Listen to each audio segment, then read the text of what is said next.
That's right. Welcome in. Welcome back, folks, to a John's internet sucks. I'm sorry it ruined the Monday morning stream, but we're gonna do the best we can now to make up for it. Edition of the Always Irish Show. Oh man, nothing's easy. Nothing's easy. We'll get into it. As always, thanks for being here. You can find a program on YouTube. Do it. Subscribe if you haven't yet. Give the video a thumbs up. That helps Johnny out as well. Notifications on that way you don't miss nothing. Twitter, search bar Always Irish or at Always Irishing. Emails alwaysirishnd@gmail.com. Audio only anywhere you want it. You can get it if you don't want to see my face. Nobody blames you for that. The call-in lines, they're popping when I can get the electricity and the power and the internet to work. 312-900-8815 dialed up. Tell Cousin Johnny all you've heard and seen. Notre Dame Fighting Irish on Sports Illustrated. Google it. We got articles. Everybody's doing a good job. We're off to the races. We're averaging 10 to 13 articles a day, every single day, to give you all the Notre Dame news and opinions you want. And don't forget patreon.com/Always Irish. He, the former captain, leading tackler Mike Goolsby, and myself breaking it all down. All right. I'm in a mood. And I don't know how this is going to go because I'm in an iffy mood. First things first, I'm sorry about the morning stream that didn't happen. John's sitting here. He's all ready to go. It turns to 9 o'clock, and right when I'm about to hit go live for the 9 a.m. morning Monday stream, the internet goes down, the cable goes down, the power goes down, everything goes down in my neighborhood at 9 o'clock on the dot. Way to start your Monday right. You kidding me? People got work to do and football to yell at. Sure enough, there's an email sitting there. We're going to be doing work in your area. Everything's affected. The power, the internet, everything. What do you mean? I got Notre Dame to yell about. So, bro, I don't know what I could have done. You emailing me at 9:15, I might have a problem at 9 o'clock. Doesn't help me get ahead of the problem. So, I don't appreciate that. You know me. If I say I'm going live at 9, I am live at 9 on the dot. You know how much it bothers me that my perfect attendance record's ruined now? Anyways. Saturday night was great. All you guys that were there, really appreciate it. Great job. Good job being there. Everybody, the donations were good. The calls were good. The chat was popping. Great job for you guys. Saturday night was a riot. Good job by Pat winning his golf match Sunday. I was caddy for him. Won the match, blew the guy away. Pat needs to up his opponent level. That's my takeaway. He's been playing the same guy a few years, and I don't care what that guy's handicap is. Pat needs to up his level a little bit of who he's playing. So I'm going to challenge him on that one because he's putting the wood on this guy every year, and it ain't just my caddying. He's playing decent golf. He's got to up the competition. Good job by Pat. I had a riot caddying for him, and my only regret is I couldn't stay and drink and eat in the clubhouse. I had family stuff to go. I hope he took my winning portion of this bet and threw it on the bar and let everybody drink on me and on him. So good job by him. One more house cleaning note. This is another thing I just feel horrible about.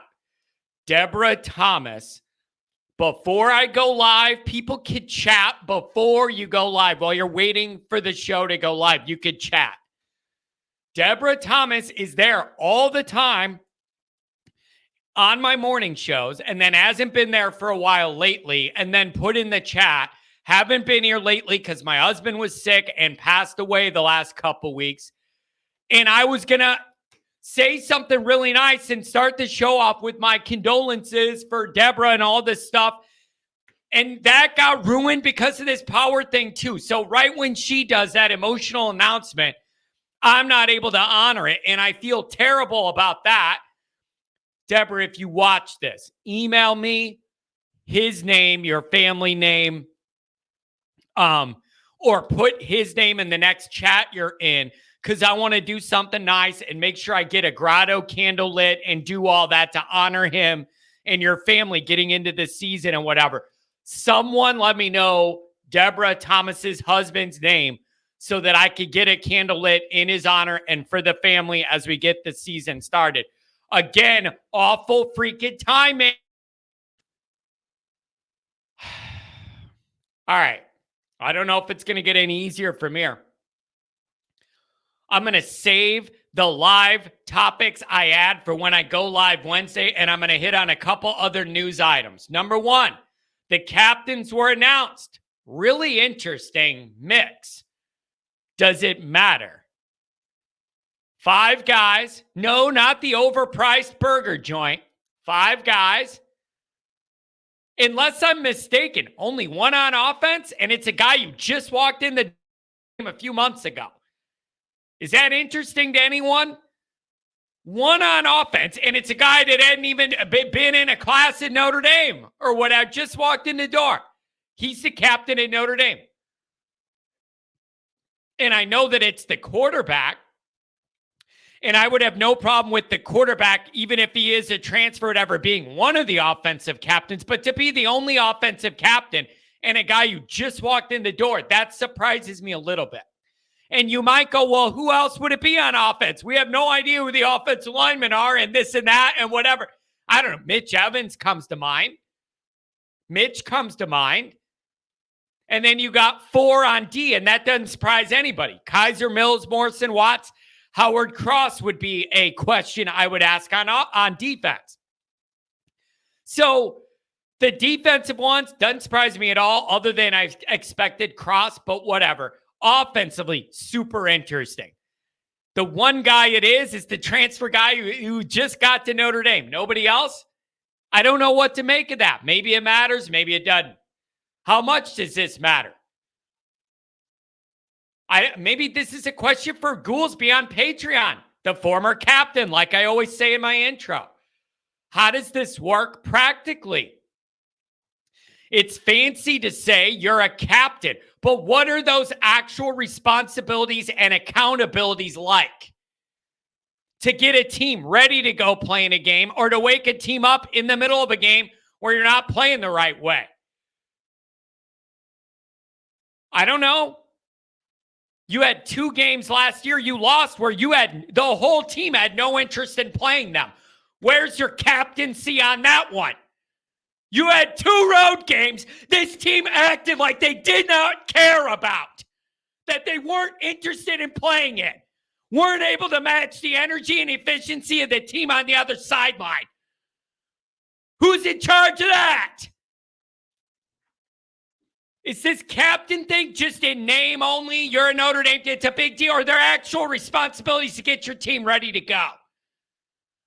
Or when the game started and you're not acting like you're ready to play, is it on them to light them guys up? Or is this all just in name? Is this all just in name and you're a Notre Dame captain or whatever? We win or lose, but it's whatever, but you're an honorary captain. Or is there actual accountability? Such as, why is the team never ready to play on the road? Why are you not interested to play against Louisville and Clemson in games you have to win? Is it on the captains to get the guys in the right mind frame or ready? Or when the game's going horrible to start, waking them up? Or is that on the coaches? Or, well, then what is the big deal about being captains if they're not responsible for doing anything other than honorary? Or when it goes good, they get credit. But if it goes bad, nobody can question where the captains. I just want to know how this works. Is this an honorary thing, or is there actual accountability by these people to get this team ready? I want to know. Oh, here's a brighter topic. Let's move on to Notre Dame's offensive line. That'll put John in a good mood.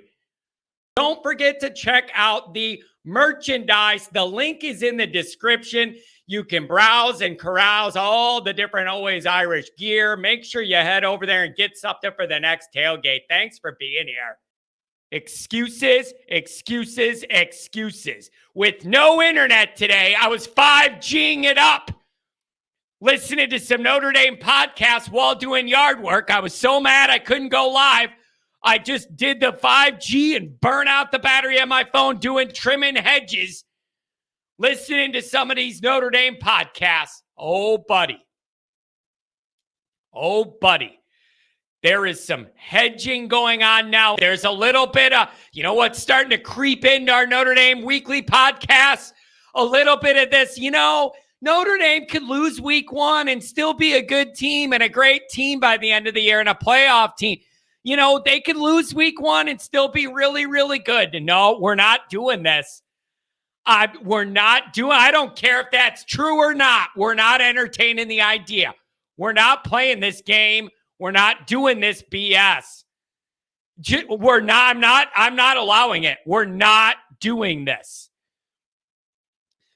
I'm the guy that I got some people saying I'm too easy on Freeman and giving him a free pass or whatever. We're not doing this. I am not listening to this suddenly turn into, it'll be okay if you lose your first game and whatever. No, Notre Dame will be a good team when by the end of the year. We're not. I am not here for this.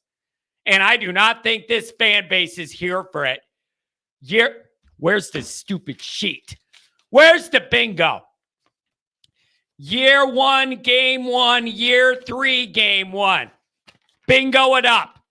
If Notre Dame's not further along in a program in year 3, game 1, then Elko is in year 1, game 1 with a 7-6 team and 28 transfers. Guess what? You're doing something wrong in Notre Dame, and you got to evaluate a lot of things because it ain't going well. That's Freeman. That's big picture, small picture, all of it. Recruiting. I'm telling you right damn now. If it's year 3, game 1, and you're not further along than a guy in year 1, game 1, off a 7-6 team, something's not right in Notre Dame. You have to start asking major questions. This is not Ohio State. This is not Georgia. This is not Alabama. This is not Clemson in the playoff in 2018. This is not that. And I'm not letting anybody start spinning this to make you think it is. It is none of those scenarios. Yes, they have talent. Yes, it's an SEC roster. I get all that. We respect Elko. That's on the list too. Oh, a lot of respect for Elko. Ugh. I don't care. If Notre Dame is not further along by year 3, game 1, than Elko is in year 1, game 1 with the 7-6 team he's inheriting, something's really going wrong in Notre Dame. I'm shutting it down now. No excuses. Win the game. O-line you, O-line whatever. I keep hearing,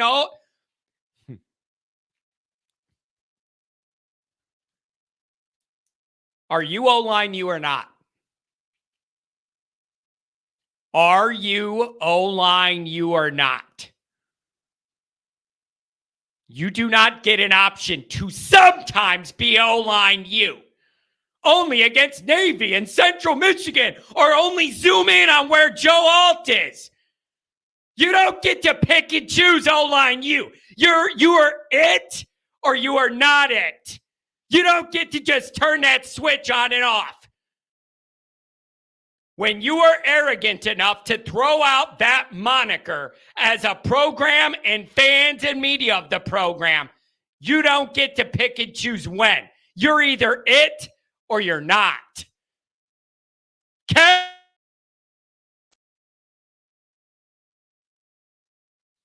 So the notion that I keep hearing that Notre Dame's O-line you, all the time I hear it and on social media, O-line you, whenever the draft comes, O-line you, I hear it all the time. Now we're getting ready for this ultra critically important Notre Dame game, and I'm hearing get ready for the O-line to let the whole season down. I am not here for that, and it ain't going to fly on my watch. You're either O-line you or you are not. O-line you means you are good enough to win the biggest games you play in the biggest moments you're in. And if you're not, then you're not O-line you. You do not get to pick and choose that way. When you're that arrogant with that moniker, you're either good enough to win big games and move people and protect, or you're not. There is no in between. There's no off and on switch. You don't get to pick and choose it. And sometimes you're O-line you and other times you're not. No. So I don't expect the world. I understand the circumstance we're in. I understand you might have to play some younger guys. I get all that. You don't have to be great. You got to be good enough. I repeat, you don't have to be great week one, but you got to be good enough. That's all I need from you is to be good enough week one, and then we'll figure everything out from there. But the irony that I get this O-line U thing thrown at me all the time, and now the entire talk of the first game is the offensive line letting Notre Dame down in a pivotal must-have game for Notre Dame and Freeman. I'm not listening to it at all. I refuse to engage with this concept. You're either O-line you all the time or you ain't it at all. Pick. So I'm not going with this narrative and this whole it's starting to turn now. Notre Dame could lose and still be pretty good or whatever. Even if that's true, I'm not here for it. It's not good enough. Even if that's true, I don't care. I'm not okay with that being a concept. You need to win this stupid game. Why is the Southern Cal offensive line left to right 320 pounds, 320 pounds, 310, 335, and 320, and Notre Dame's guys look like me? Why? I want to know why. This ain't Northwestern. Why do we have O-linemen that are 280 pounds? Why? Oh, you're O-line you, whatever. Why do you have guys that are 280 and not 320? Oh, well, John, the guys that are that weight are younger and they're young. Well, then where are the older guys at O-line U that are good, that are 320? There's no way out of the discussion. There's no way out of the discussion. I got you blocked in intellectually. Challenge me. Why are the guys under 300 pounds? Well, they're young. What do you expect? Well, then where are the older guys that are good next up in the pipeline that are 320 that aren't freshmen? Where are those guys? Well, we don't have any. So either way you want to approach this, something isn't adding up to Johnny boy. Something isn't adding up. And it's our guys' weight, apparently. I don't get it. So I'm just asking a question. Why is USC got guys that are averaging 320 up front and we're maybe starting guys that are 285 or whatever? Why? I want to know why, and I want to know if you're O-line you end up in that position. Light in the ass. I want to know how and why. And I'm not open to any of your excuses. This O-line U thing has always bothered me because they've never won us any of the biggest games we're in. So it's always rubbed me the wrong way to call ourselves O-line U. When you don't win us any of the biggest games we play and you're O-line U, how does that even make sense? So I need answers to these questions. Why do we have guys that are underweight? And I just don't even understand this. Is this Northwestern or something? Is this like a group of five team where you look at the offense and you can tell the O-line looks like a bunch of tight ends? Like, I don't understand. Why do we have guys that aren't even up to real weight? I don't get it. But whatever the answer is, it's a problem and it ain't good enough. And them being young does not answer that, because my next question is, where are the guys 2 years older than them ready to move into this role that are at weight? They don't exist. So there's a problem. So I'm getting agitated with the internet. I'm getting agitated with this O-line thing where I'm getting gaslit that we're O-line U, but their biggest fear is that O-line U is going to ruin the whole season. So which is it? We'll see if we could go live Wednesday. We'll give it a shot. What do you think? See ya. Can't get enough unfiltered Notre Dame football talk? Be sure to go over to patreon.com/alwaysirish. Former captain Mike Goolsby and myself. Do that. Screw it. Oh, he never won anything. It's been 30 years.